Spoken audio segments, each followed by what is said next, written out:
Donc, nous avons écouté en début d'après-midi Monsieur Jean Marco, professeur de médecine en cardiologie, qui a mis au service de ce congrès son expérience en conception, organisation et évaluation de congrès médicaux, et qui a proposé une réflexion critique, participative ou collective, devant un public hétérogène, composé à la fois d'universitaires et de non-universitaires, d'étudiants et d'enseignants-chercheurs, de spécialistes de sciences humaines et d'art et d'autres disciplines. Et donc l'objectif était de co-construire les fondamentaux d'un congrès et de créer un désir de transformation, si je ne me trompe pas. Je crois qu'on peut retenir une expression clé de cette intervention, c'était « afin d'eux », qui est revenue souvent. Il a également été question de contentement et de satisfaction, de compétences et de performance, d'information et de réflexion, d'ennui et d'interactivité, de consolidation et de transformation, de pluralité et d'unification, mais également de Jacques Mérizoff et de Johnny Hallyday, de feu de cheminée et de barbecue, de saucisses et d'entrecôtes, d'objectifs et de moyens, de pourquoi et de comment. Et donc, cet échange a permis de proposer une définition du congrès qui est la suivante, donc mettre les participants au cœur du processus d'apprentissage pour transformer leur performance, afin de résoudre un problème pour accomplir un travail particulier. Voilà. Merci. Merci beaucoup. La synthèse, merci beaucoup d'avoir accepté d'être témoin décentré de cette première étape de l'après-midi. Ensuite, on a enchaîné avec l'expérience proposée par Raimundo d'écriture, le corps récit dans l'amphithéâtre. Donc, merci au rapporteur témoin de son retour. Dans le cadre de l'atelier que Raimundo a fait avec Monique sur l'écriture du corps et dans le congrès, à partir de sa thèse et du corps récit, c'est-à-dire récupérer l'expérience et du corps, des marques, de la mémoire de nos corps dans le cadre du congrès par le récit. Cet atelier nous a permis à tous d'identifier des émotions, des sensations, des odeurs dans le cadre d'un congrès, une expérience de congrès. Et une fois ces émotions, sensations, odeurs identifiées, et d'en faire un récit. Et 10 personnes ont proposé des récits dans des témoignages de ces expériences qui reflètent, d'après ce que j'ai pu noter, et surtout l'importance du contexte sur le congrès plus que la thématique ou la question scientifique. Notamment l'importance de l'espace, avec des lieux chauds ou des lieux froids, des alcôves, également la question de la tenue et des escarpins, si je ne m'abuse, qui était très important pour rendre compte de la communication également, et également en lien avec l'espace, la question donc d'être en position assise et des os et du corps qui craquent alors qu'on aimerait danser l'expérience de la réception. Également, ce qui a été mis en avant de manière complémentaire, c'est la question de la langue étrangère qui n'est pas si étrangère que ça lorsqu'on accepte que ce soit une mélodie et qui est une mélodie commune à toute l'expérience dans le cadre d'un congrès européen. Également, l'idée, donc, on se souvient plus de ce contexte et que du fond. On a souvent dit que la thématique de notre propre intervention nous échappait, mais par contre le contexte était important. Également une dernière intervention sur la dimension de l'acoustique, et je l'ai dit en utilisant ce micro, et qui travaille du coup sur aussi la question donc, de la réception et du partage de l'information à l'oral. Voilà. Ensuite, nous sommes répartis en deux espaces, donc pour 2 bords plateaux, comme nous les avons appelés, nos tables rondes. Est-ce que tu veux bien venir nous rendre compte de l'expérience, donc côté labo? Merci beaucoup.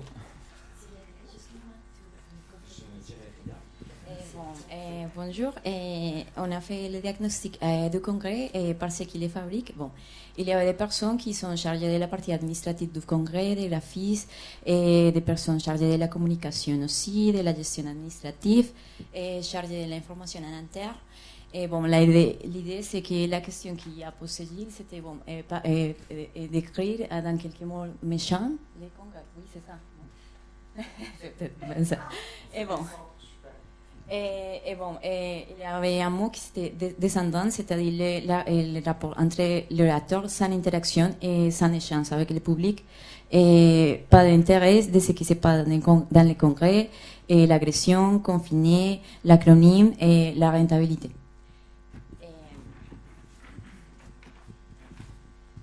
Et bon, aussi, c'est parler aussi de bon, c'est quoi le niveau de participation de cette personne dans les congrès. Bon, normalement, ce qui est général, c'est qu'il n'y a pas de participation parce que bon, les gens restent à l'accueil, mais bon. Et c'était aussi bon, dans quelques mots, de quelle façon penser à transformer les congrès, les possibilités. Il y avait bon, ce qui s'était dit, c'est la vision du congrès dépend d'une discussion intergénérationnelle, et des organisateurs et les chargés de gestion du congrès n'ont pas le pouvoir de décision par rapport à la forme du congrès, ce sont les scientifiques. Et c'est trop rigide cette vision scientifique aussi, pour changer le congrès, et changer la communication en papier par le numérique. Le poids des institutions, dans la définition de la forme du congrès, les institutions sont très lourdes et difficiles à changer par rapport à cette vision de ce qui doit être des congrès. Et difficulté de bouger les cadres établis autour du congrès. Avoir une bonne communication, parce que le coût de la communication est très cher. Changer la hiérarchie aussi des savoirs, c'est-à-dire, bon, s'il y a un sens de parler des journées d'études, congrès, colloques, parce que ça ne détermine pas vraiment la qualité de l'accès au savoir et à la connaissance, ce type de hiérarchie.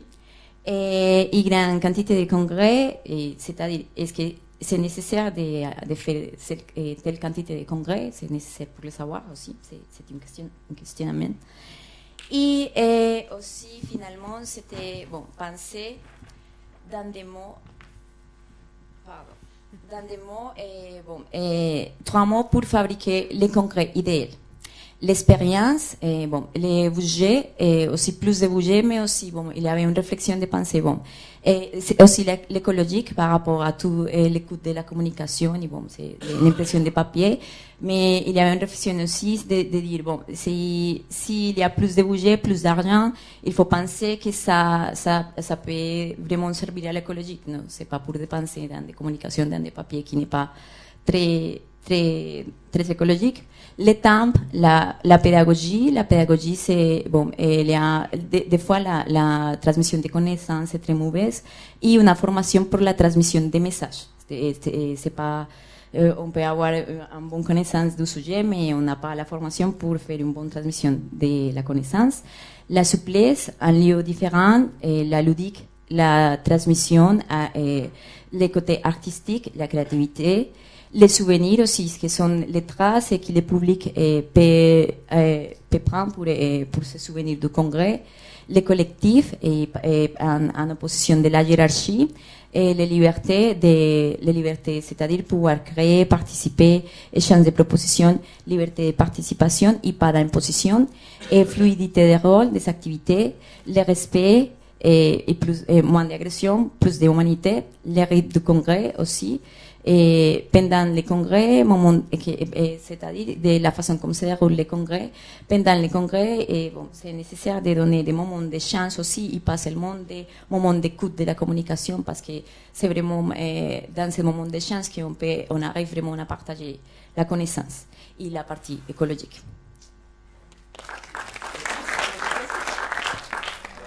Sauf erreur, personne ne s'est désigné volontaire pour être témoin de la session parallèle qui a eu lieu ici dans cette salle. Ah si, c'est vrai, tu avais pris. Merci. Pardon. Donc voilà. Demain, on dit qu'on peut se tromper dans le congrès. On devrait le dire toujours, pas que demain. Alors, l'idée, c'était de faire un diagnostic de ce qui ne va pas, donc, et de penser la façon dont les personnes qui fabriquent les congrès s'expriment autour de ces mots et autour de cette question. Donc, je veux dire des mots que j'ai entendus. Alors, c'était aïe, aïe, aïe, couac, couac, couac, économie, le temps, l'argent, ennui, orateur, soporifique, congrès, exhibition, passivité, l'enfer logistique, la salle vide, territoire, accessibilité, expérientiel, global. Alors, donc l'idée c'est à qui poser des questions sur les congrès que nous ne voulons pas? Aux fabricants, aux participants, à l'université, à l'entreprise, à qui? Et quand on se pose ces questions, donc, on se dit qu'il faut mettre au milieu les attentes des personnes qui viennent dans un congrès, dans un premier temps. Puis, il faut penser que congrès, salon, foire, rencontre, colloque, séminaire, ce ne sont pas les mêmes choses. Mais par contre, c'est des lieux où les gens se rencontrent, où il y a des échanges.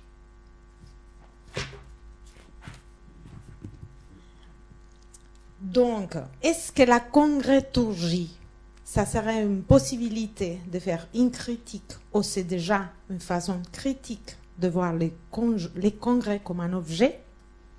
Est-ce qu'elle est légitime pour interroger les formes du congrès? Comment on pense la production des formes depuis toutes les personnes qui participent dans la fabrication de congrès? Alors, je fais une espèce de conclusion.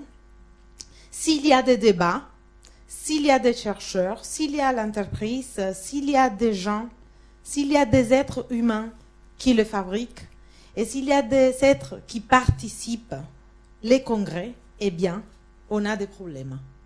Parce qu'on a des êtres humains de tous les côtés. Alors, comment satisfaire et répondre aux questions relevées par les défis de fabriquer un congrès participatif avec des salles pleines, avec des capacités de porter les attentes des personnes si différentes? Alors ça, c'est les défis de demain et après-demain.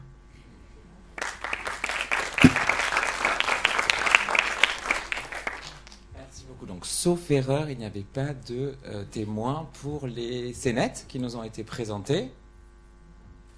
Donc cette fois, je ne me suis pas trompé.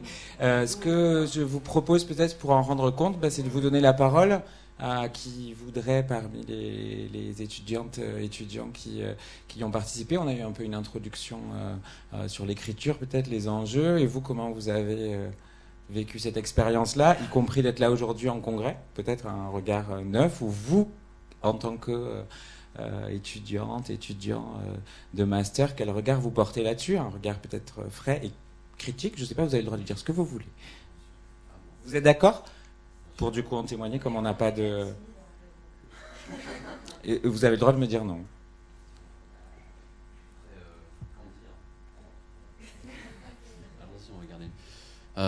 Non, finalement, ça nous a été proposé de faire ces petites scénettes. On n'a pas finalement, pour l'instant, un regard neuf là-dessus, sachant qu'on a assisté finalement à pas de congrès sauf celui-ci finalement.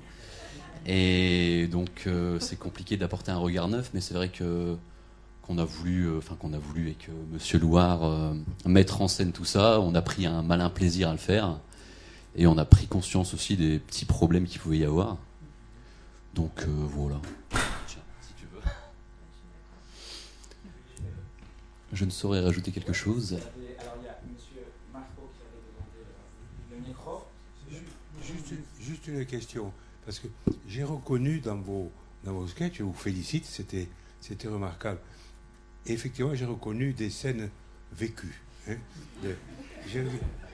mais par contre, je n'avais jamais vu le dessous de table. Là. C'est une histoire vécue, ça, c'est la réalité. demander à l'auteur. Parce que ça, beaucoup d'expérience, mais jamais vu ça.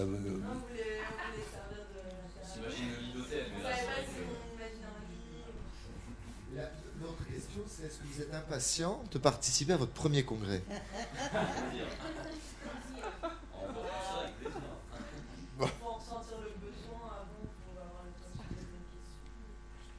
Je pense que nous, comme on n'est pas vraiment encore dans le monde professionnel, faut rentrer dedans et pouvoir se poser les bonnes questions avant d'aller à un congrès. Après, aller à un congrès, ça peut susciter des questions qu'on se posait pas non plus, mais je pense que c'est peut-être un peu tôt. Bon, quoi, quand on a un colloque d'étudiants, mais je sais pas. On ne ressent pas le besoin, en tout cas, aujourd'hui. Je suis désolée. Il n'y a aucun problème. Il y avait une question là-haut. Si, en fait, c'était pas une question, c'était une remarque à propos du théâtre. Il y a une tradition du théâtre de foire. Il y a eu du théâtre dans les foires au XVIe et XVIIe siècle. Ça a été un peu oublié, mais ça existe. Enfin, ça a donné lieu après à l'opéra comique, voire certains disent le théâtre de rue. En tout cas, il y a une tradition du théâtre de foire. Donc ça reprend en fait le théâtre de foire. Et puis il y a une deuxième chose, c'est qu'au fond, ça crée de la fiction. Et quand on regarde le monde du cinéma ou de la littérature, il y a très très peu de romans ou de pièces de théâtre ou de films qui ont pour contexte ou pour personnage le monde des congrès ou le monde des salons. Alors le plus connu en revanche dans le congrès, c'est Small World de David Lodge, où là il raconte effectivement quelques coucheries. Et puis David Lodge en a fait un autre aussi, je crois, où là aussi il y avait une histoire de coucherie. C'est un salon de Francfort. Voilà. Ça mérite la comédie de Meur.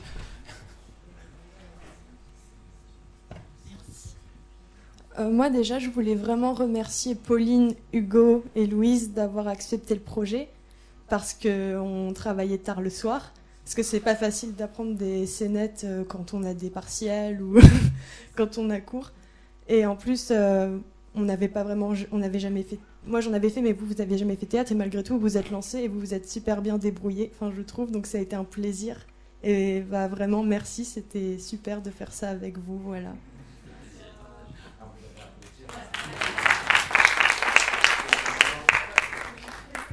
Est-ce qu'il y aurait d'autres questions ou remarques avant qu'on essaie peut-être de faire synthèse de l'ensemble de la journée? Oui. Oui, merci.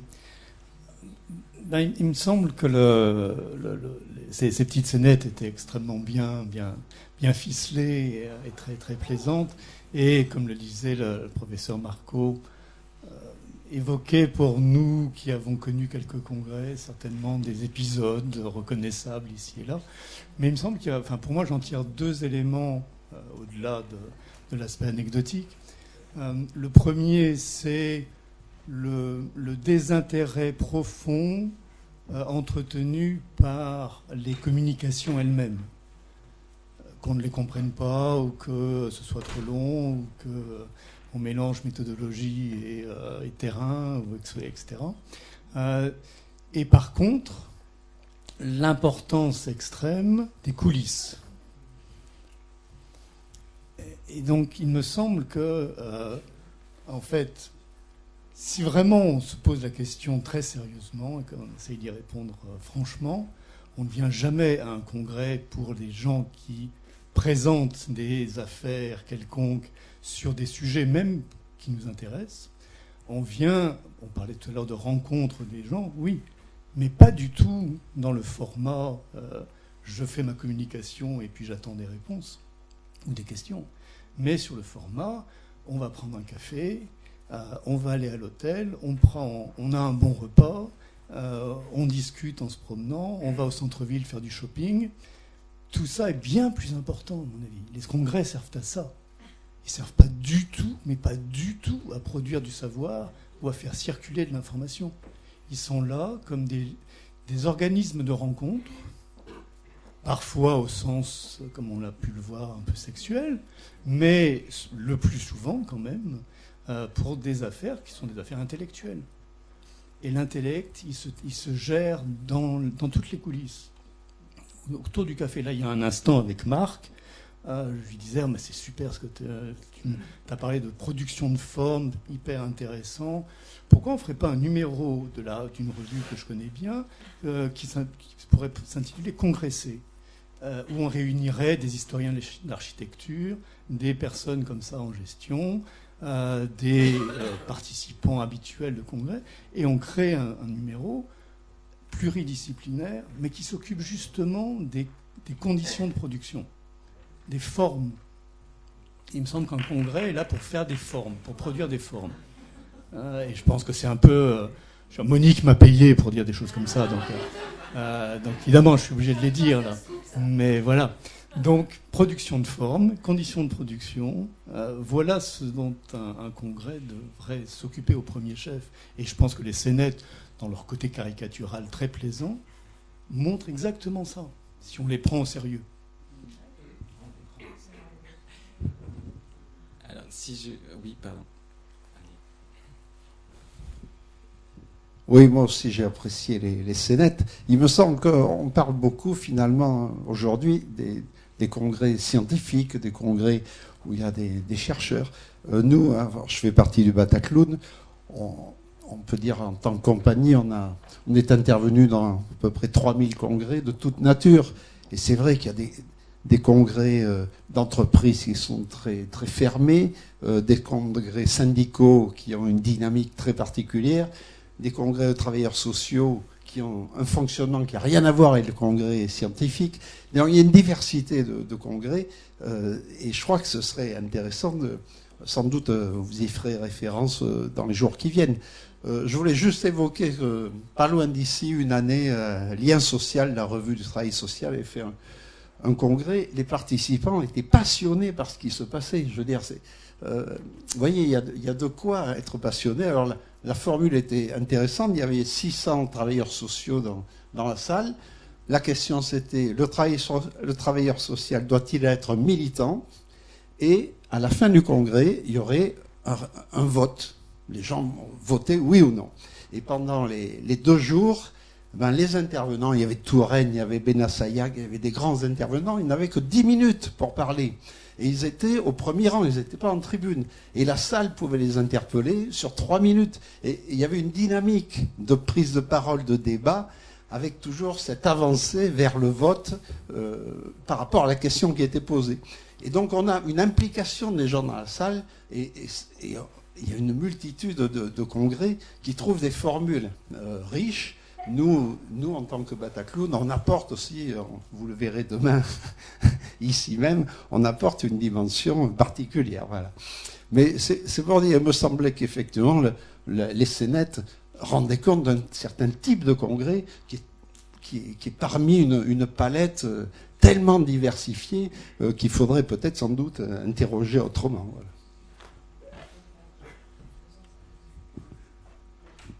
Oui, je voulais réagir à quelque chose qui a été dit tout à l'heure. C'est vrai que, à mon avis aussi, ce qui se passe dans les coulisses des congrès scientifiques, je parle parce que c'est l'expérience que moi j'en ai, est plus important que ce qui se passe à la tribune. Mais peut-être que justement, c'est ça qu'il faudrait commencer à transformer. Et puis, alors là où je suis pas d'accord, c'est que je pense que malgré tout, malgré ça, les congrès scientifiques ou colloques ou journées d'études, etc., ont tout de même comme objectif premier la production et la diffusion du savoir, en tout cas dans le travail éditorial qui est fait après et dans les actes qui sont publiés à l'issue de ces journées. Je pense qu'on peut pas... Pardon ? Non, je suis pas sûre. Je pense qu'on peut pas prendre le risque de décrédibiliser les événements scientifiques. Je pense qu'en tout cas en lettres et sciences humaines, on est des disciplines qui sont déjà suffisamment menacées pour en plus nous s'aborder nous-mêmes. Donc je pense qu'il faut faire attention.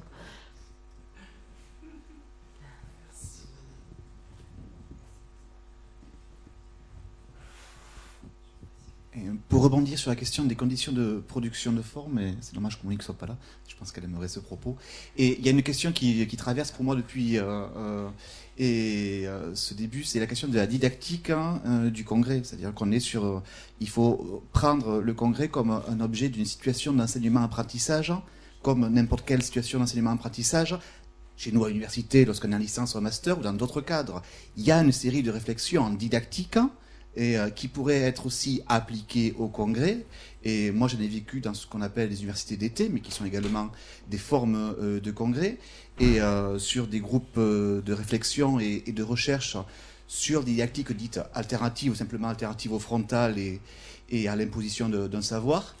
Et où il y a des temps, il y a toute une scénographie et également tout un dispositif pensé en amont sur les séries de questions, des rôles à jouer par certaines personnes qui permettent de faire un point sur chaque session où il y a des tables en parallèle et de pouvoir avancer sur certains propos et sur des congrès qui n'ont pas une finalité de voter oui ou non.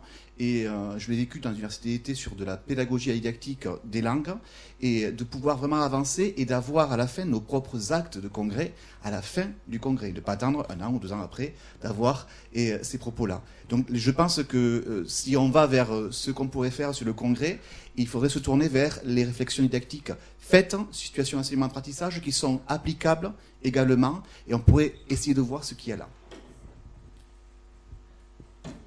Si je peux voler le micro pendant qu'il me passe sous le nez, d'abord pour dire que ma chère collègue a tout à fait raison sur la décrédibilisation générale, et il faut éviter ça. Donc, mais c'est la part de la provocation. Mais par contre, sur l'enseignement-apprentissage, je ne suis pas du tout sûr. Je ne suis pas sûr parce que, disons qu'il y ait à l'intérieur du congrès des moments où il puisse y avoir des ateliers genre, pour faire de l'apprentissage, des lieux particuliers d'enseignement, pourquoi pas. Mais il ne me semble pas du tout que le congrès dans son ensemble ressorti de ce genre de protocole, de procédure, de type de recherche. C'est pas de l'enseignement. C'est très différent. Bah oui, mais alors là... une salle de cours est une salle de cours. Un amphi dans lequel on fait un cours, c'est très particulier. Enfin, vous le savez très certainement. Nous, beaucoup par ici de même. Ça n'a rien à voir avec la dynamique, la forme qu'on va proposer, le type d'intervention qu'on va avoir, le type d'autorité qu'on va pouvoir produire. Il y a plein de choses tellement différentes. Je ne vois pas ça du tout comme ça. Un congrès est un lieu où on peut essayer de faire de travailleurs. Si on veut faire vraiment prendre au sérieux ce qui se fait sur une tribune, il y a de la recherche qui est communiquée, qui est transmise. C'est pas de l'enseignement et c'est pas de l'apprentissage. C'est une transmission de savoir très différent. Ah oui, mais l'enseignement, c'est pas une transmission de savoir de même type. Il y a évidemment du savoir transmis. Simplement sur le concept d'enseignement, et soit on se situe du côté de Mérieux, qui le situe dans l'éducation et dans l'école, soit on dépasse sur des concepts comme développe Touraine également, qui sont au-delà, et sur l'enseignement-apprentissage, c'est également enseignement-apprentissage informel dans d'autres cadres que l'école. Donc c'est dans ce cadre-là que moi je me situais. Je dépassais le cadre simplement scolaire, et il ne peut pas être réapplicable tel quel, parce qu'il y a des différences de contexte, mais qui doit être vu dans un contexte beaucoup plus sociologique. Voilà, c'était pour ça. Elle avait redemandé la parole. En fait, c'était juste pour vous mettre d'accord, c'est que le socle commun, c'est c'est la transmission d'un savoir. Après, qui prend des formes extrêmement différentes, puisque effectivement, on n'est pas dans le même contexte, mais en tout cas, il y a des interrogations communes. Et effectivement, je pense que les outils peuvent passer d'un camp à l'autre, d'un champ à l'autre, sans problème. Je suis totalement en désaccord avec ce que vous venez de dire. Et même une partie de ce que vous venez de dire. Alors, premièrement, je soumets à votre discussion votre pensée critique. Soyons dans la pensée critique. La transmission d'une information, la transmission de la connaissance, ce n'est pas de l'enseignement. L'enseignement, en particulier quand ça s'adresse à des adultes, combien il y a d'enfants ici?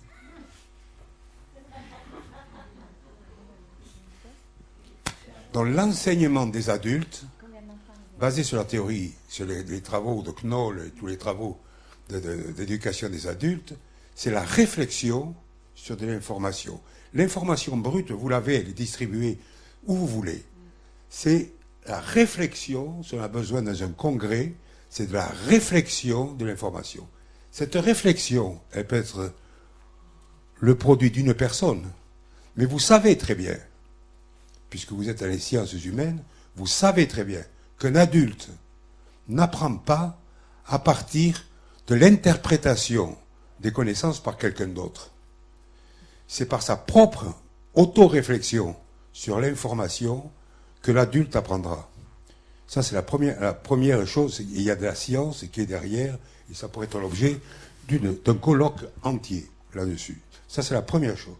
Deuxièmement, lorsque, je ne sais pas qui a exprimé, un congrès d'apprentissage de comment enseigner, bien sûr, mais ça, c'est une nécessité, c'est une nécessité, parce que, bien entendu, on rentre dans le professionnel, l'apprentissage professionnel, et transformer ses performances de façon à faire de l'enseignement et que les gens captent ce que l'on veut leur faire passer comme un message, oui, il y a tout un apprentissage là-dessus, ça peut être l'objet d'un congrès. Mais un congrès n'est pas pour remplacer les cours de l'université. Les cours d'université, c'est une chose. Le congrès, c'est un autre objectif. Il faut définir l'objectif, clairement, ce que l'on veut attendre, mais il n'en reste pas moins que les piliers, les trois piliers fondamentaux, qui sont la réflexion sur l'information, la pratique au quotidien et utilisable le plus tôt possible par celui qui la reçoit, et l'interactivité sur l'information de façon à co-construire sa propre réflexion sur l'information, ce sont des piliers fondamentaux de l'éducation des adultes, et je ne crois pas qu'on puisse dire que simplement de transmettre l'information. Je n'ai jamais rien appris d'un orateur qui me balance 35 diapositives pour me raconter d'histoires que l'on connaît parfaitement. Et parce que ça a été répété déjà X fois. Les travaux, je ne sais pas dans vos spécialités. Je ne sais pas comment ça marche dans vos spécialités, bien entendu. Je ne suis jamais allé sur les travaux. Qu'est-ce que je cherche, moi, en tant que professionnel? Enfin, je ne sais plus, je suis à la retraite. Mais qu'est-ce que j'ai cherché depuis 30 ans? J'ai cherché dans les travaux de l'éducation des adultes, de l'éducation de la transformation, j'ai cherché dans ces travaux comment appliquer au cours du congrès pour faciliter l'apprentissage des gens qui viennent au congrès. Et ce n'est pas pour rapporter, parce que sinon, j'ai noté, je ne sais pas qui a noté pendant le déjeuner, la notion de robot. Mais si c'est pour rapporter une étude, dans 5 ans, 6 ans, 7 ans, ça va être très simple. Il suffira de charger dans le robot, et puis vous mettez le robot. Alors je vais vous expliquer un souvenir. On est là pour raconter des expériences. C'était le plus grand congrès américain qui s'appelle American Art Association. Un Japonais, et l'un des problèmes des Japonais, c'était il y a une vingtaine d'années, ou 30 d'années, un Japonais venait faire une communication, présenter ses travaux. Oui. Les Japonais, ils avaient à ce moment-là un problème avec l'anglais. Il est arrivé au pupitre. Ça tient, hein? Ça tient. Tic. Un anglais parfait. 10 minutes. Nickel. Parfait. Il a pas ouvert la parole. Comme il ne savait pas parler anglais, il a appuyé sur un truc, et puis c'était un texte qui avait été récité. Et ça, on peut le faire par un robot. On peut le faire par un robot. Voilà. Je crois qu'il faut réfléchir, mais la notion d'apprentissage et de performance sont les notions fondamentales pour un congrès. Et il y a besoin, bien sûr, de formation professionnelle pour intervenir dans un congrès. Parce que tout ce qu'ils ont montré là, c'est très vrai. Ça veut dire quoi? Ça veut dire que beaucoup de gens qui viennent dans les congrès n'ont pas eu de formation professionnelle comment parler dans un congrès. Comment présenter, comment préparer et présenter une lecture en utilisant les outils multimédia. c'est du professionnalisme et il y a un besoin de ça. Et c'est ce qui changera, ce qu'ils ont dit là, dans les congrès, qui est très vrai, sauf le dessous de table. Enfin, apparemment, ça se passe dans les hôtels. Donc, ça, voilà. C'est un espace fictif et fluctuant. Merci beaucoup. Est-ce qu'il y a d'autres remarques, retours peut-être? Oui. Pour avoir écouté effectivement quelques remarques, je trouve que justement un congrès doit être un lieu dans lequel on puisse aussi corriger d'une certaine manière les manques ou les besoins d'une communauté. C'est-à-dire que par exemple, dans une communauté où on pense beaucoup au lieu d'interagir, il faut créer de l'interaction. C'est-à-dire que finalement, pour produire quelque chose d'intéressant, il y a des phases où on a besoin de se brouiller l'esprit, d'explorer, d'être paumé, d'aller chercher des tas de choses nouvelles, d'être un peu dans la confusion provisoire. Et il y a des moments où on a besoin de focaliser, de structurer, de créer de la rigueur. Et ces deux choses-là sont fondamentales. Donc, de temps en temps, il est bon de déstructurer des gens qui sont beaucoup trop, et à d'autres moments, d'aider à structurer ceux qui ne le sont pas assez. Donc, au fond, je crois que c'est en mettant les participants au cœur, effectivement, des congrès, en repérant leurs vrais besoins, et les vrais besoins, pas forcément leurs demandes, d'ailleurs, parce qu'on peut avoir des demandes qui ne sont pas des besoins. On le sait bien dans la commande des choses. Donc, c'est important, au fond, de repérer ce qui peut aider des gens, de les troubler de manière astucieuse, pour qu'en étant troublés, ils deviennent, au fond, capables d'aller plus loin et plus avant. Et dans le cadre, effectivement, aussi de la transmission et de l'enseignement, je crois aussi, effectivement, toutes les formes qui peuvent permettre à des adultes, pour revenir à cette idée finalement de se trouver au contact avec de l'information qu'ils vont pouvoir, au fond, s'approprier, est une bonne chose. Et donc, il faut donner des occasions d'appropriation, et elles peuvent être extrêmement multiples. Et le gros intérêt d'un congrès, c'est qu'on se retrouve ensemble et qu'on est obligé quelque part d'en faire quelque chose, quoi. Voilà.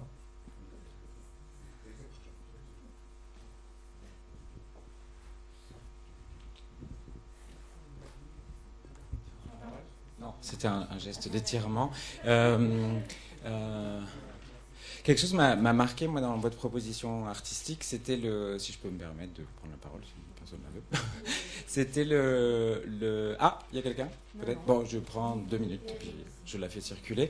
C'était le jeu de décalage, non seulement le décalage comique, mais aussi le décalage de pouvoir vous approprier physiquement quelque chose que vous ne connaissez pas, comme vous l'avez dit, ou peu, ou de très loin, enfin, c'est vous qui l'avez évoqué comme ça, de voir vous l'approprier, c'est-à-dire cet effet de décalage dans vos corps de ces personnages que nous connaissons très bien et dans lesquels nous avons pu nous reconnaître, comme on l'a dit, et tout à coup ce double jeu de décalage ludique, plus cette autre, je sais pas, corporéité, manière de jouer, de surjouer presque, même pas presque d'ailleurs, ces personnages-là. Esthétiquement, j'ai trouvé qu'on était là face à un espèce de double miroir déformant qui était vraiment intéressant dans le fait que vous le soyez approprié. Et je trouve que c'était plutôt une assez bonne idée.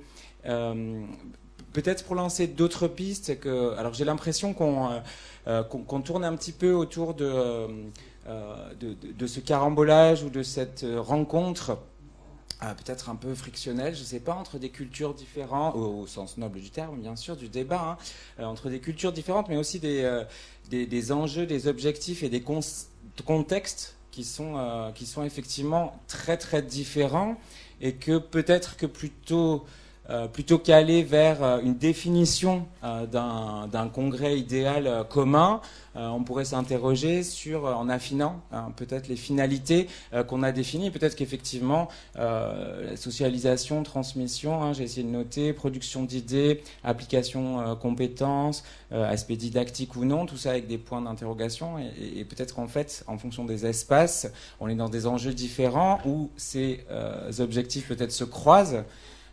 Donc je pense, voilà, le congrès syndical, c'est vrai qu'on l'a, enfin pour ma part, je l'ai absolument ni observé ni étudié, j'avais même pas pensé. C'est hyper important, le congrès d'été politique, l'université d'été aussi.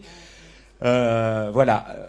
aujourd'hui, enfin, en tout cas, ils n'ont pas été invités en tant que tels, même s'ils pourraient être là, des choses syndicales. Peut-être aussi relancer sur des croisements sur toute la journée. Ce matin, hein, on a parlé sur le débrief. Il y a une des questions qui est venue, c'est fiction réelle.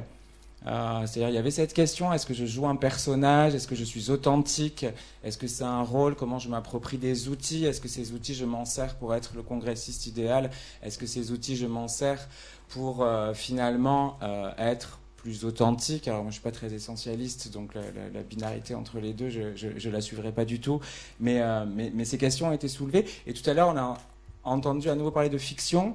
Vous nous avez proposé des formes fictionnelles. On a fictionnalisé par l'écrit aussi notre expérience corporelle en partant de nous-mêmes.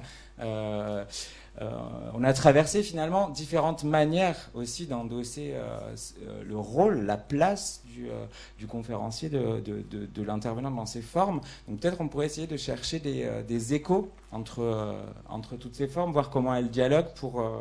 peut-être à partir de l'idée de fiction ou un autre point qui aurait été un petit peu récurrent. Merci Gilles. Moi j'avais peut-être une idée à vous soumettre parce que finalement il me semble que ce qui ressort de tous ces échanges, c'est à la fois le constat que beaucoup de colloques, journées d'études ou peut-être congrès, moi j'appelle pas ça congrès, mais bon voilà, on pourrait les appeler congrès, sont relativement fragmentés, ne nous permettent pas de nous réunir, etc. Et donc on a un besoin de cohésion. On a parlé des formes. Et moi je dirais comment relier la forme au projet scientifique. Parce que même si on a envie de rencontrer du monde, même si on a envie de retrouver les amis, on tient aussi à nos projets de recherche. Et on a envie d'avancer sur nos projets de recherche. Et donc on pourrait imaginer, ça existe peut-être, mais essayer de trouver quelle forme pourrait être adaptée, plutôt que des juxtapositions de communication, à ce qui serait des congrès sur projet en fait. Je rejoins un peu l'idée du vote là à la fin. Bon, mais là ce serait pas un vote, ce serait pouvoir déboucher vraiment sur un projet scientifique commun. Voilà. Alors à voir dans quelle mesure il peut y avoir des commandes ou pas, mais en tout cas essayer de penser beaucoup plus le congrès en amont et essayer de penser d'autres formes que la juxtaposition de communication, chacun sur son petit îlot, pour vraiment être plus motivé et puis à l'arrivée avoir non pas des actes de colloque qui seront lus par quelques-uns, mais vraiment un projet scientifique qui a avancé, quoi. Voilà, un congrès projet. C'est une idée. On a essayé de faire, je crois, mais je vous spoile pas notre communication de vendredi qui va être... En tout cas, on vous parlera un petit peu justement de comment on a essayé de fabriquer ce congrès en expérimentant, quitte à échouer sur certains points, sur justement quitter cette espèce de juxtaposition pour aller vers une pensée, une logique dans le temps, mais aussi dans les échos. Et dans les rappels et les mises en dialogue de formes très différentes, etc. Mais on reparlera un petit peu de tout ça. Est-ce qu'il y a d'autres questions? Quelqu'un levait la main? Oui.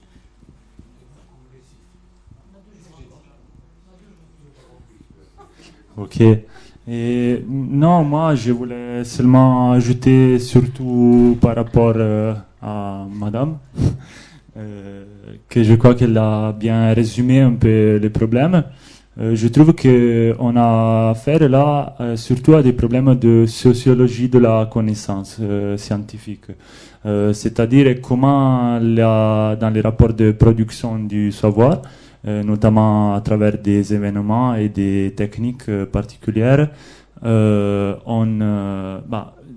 ces problèmes, comment ils se croisent aux problèmes de socialité et de socialisation, justement.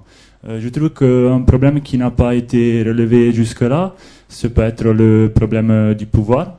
C'est que c'est un problème assez présent aussi dans la production scientifique et dans la vie des universités et des autres centres de production du savoir. Et du coup, c'est peut-être quelque chose à aborder aussi dans les jours qui viennent.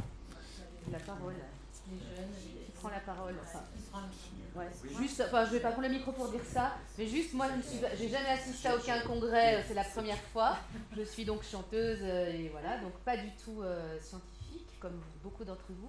Et ce qui m'intéresse, c'est de voir aussi qui prend la parole. Et finalement, ceux qui prennent la parole, c'est soit les professeurs qui ont une certaine expérience, ceux qui organisent. Moi, par exemple, j'ai beaucoup de mal à prendre la parole parce que j'y connais rien, donc je me sens nulle. Il faut voyez chanter. Oui, bah, c'est ce que j'ai fait d'ailleurs, figure-toi tout à l'heure. Mais d'ailleurs, je le fais. Même la transmission de la connaissance, voilà. Normalement, ma voix, ça devrait aller, logiquement. Et en fait, comment? Ah oui, d'accord. Ouais, moi, ça m'intéresse toujours, cette question de qui prend la parole dans un groupe pour transmettre ce qu'il sait, sa connaissance et comment. Déjà, la question des genres, je sais que vous allez l'aborder demain, ça c'est chouette, entre hommes et femmes, entre ceux qui savent, ceux qui ne savent pas, oser ne pas savoir, toutes ces choses-là. Et est-ce qu'on a la légitimité de parler quand on n'a pas la connaissance au sein d'un congrès, comme c'est mon cas par exemple, tout de suite. Voilà. Je trouve que c'est une chose importante qui prend là. Et vous parlez de pouvoir, effectivement, c'est une question de pouvoir, le langage. Et je vous entends avec vos gros mots, j'aime bien dire gros mots, mais super scientifiques auxquels je comprends rien. Enfin, j'exagère un peu, mais voilà, il y a tout un vocabulaire quoi, qui est employé dans les congrès, j'imagine, enfin, je le sais très bien. Voilà, quand on est extérieur, on n'y comprend rien, quoi. Je me congrétude, tout. Non, je fais exprès de faire l'idiote, mais je sais que c'est quand même. Voilà, vous dites des gros mots tout le temps, quoi. Ouais. Voilà. C'est notre. ça, Monique, tu veux conclure? Oui, peut-être on veut. Alors, désolé hein, de m'être absentée. Là, c'est les joyeusetés des organisations. Quelquefois, on est obligé de partir en courant. Et donc, je suis désolée parce que je devais animer avec toi. Et bon, cette journée était destinée vraiment à faire un diagnostic de ce que nous ne voulons plus pour ouvrir justement la voie à l'acte 2 qui est demain et l'acte 3. À l'acte 2 demain qui va parler surtout de ce qui est déjà en place, les innovations dans le congrès. Et puis, le 3e jour qui sera, je crois, le plus disruptif, c'est-à-dire quel congrès vraiment oserons-nous imaginer dans le futur. Donc, j'espère que nous avons atteint l'objectif du 1er jour. C'est certainement imparfait. Il faut expliquer à Jean le terme de congressiste, hein, parce que sinon, il ne va pas nous lâcher là, pendant 3 jours. Exactement, on n'aura pas dans les objectifs. Donc, il y a plein de choses encore à dire et à faire. Mais pour l'instant, je crois qu'on va se séparer. On a bien travaillé aujourd'hui. Merci à tous de votre participation. Et voilà. À bientôt. Au revoir.